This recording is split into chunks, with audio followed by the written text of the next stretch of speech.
তেতার যুগে ভগবান রাম যখন বাসন্তী পুজো করেছিলেন, তার মানে অকাল বোধন যেটা আছে, রামের পুজোটাকে অকাল বোধন বলা হয়ে থাকে, কিন্তু রাবণের পুজোটাই সঠিক পুজো। কিন্তু এই জায়গার ক্ষেত্রে চণ্ডীকে উদ্ধার করা হয়েছে, স্বয়ং রাবণ নিজে চণ্ডীকে নতুন করে আবিষ্কৃত করে সে চণ্ডী অধ্যয়ন, একমাত্র চণ্ডীর মানে উপস্থাপক চণ্ডী পাঠকে ছিলেন রাবণ। রাবণকে ব্রাহ্মণ বলা হতো কেন? সে রাক্ষস কুলে জন্মগ্রহণ করার পরবর্তীতে সে ব্রাহ্মণ কি করে হয়? ব্রাহ্মণ শব্দ অর্থাৎ ব্রহ্ম, যিনি ব্রহ্মকে জেনেছেন।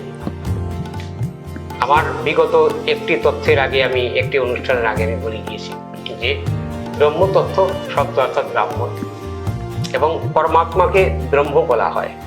তিনি এক চিন্ময় সত্তা, এবং চণ্ডীতে বলা হয় যে তিনি এক চিন্ময় সত্তা, আদি সনাতনী, ব্রহ্মরূপা নারায়ণ, বিষ্ণুর বিষ্ণায়নী, তুমি কি সে ব্রহ্মা বিষ্ণু মহেশ্বর কি সৃষ্টির আদিতি সৃষ্টি করিয়াছ, এই আদিমাতা জগদীশ্বরী জগদম্বে দুর্গে দুর্গতি নাশিনী, তোমাকে বারবার নমস্কার।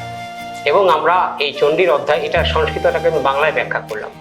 ইয়াবি সর্বভূতেষু মাতৃরূপেণ সংস্থিতা, নমোস্তেই নমোস্তেই নমো নমঃ।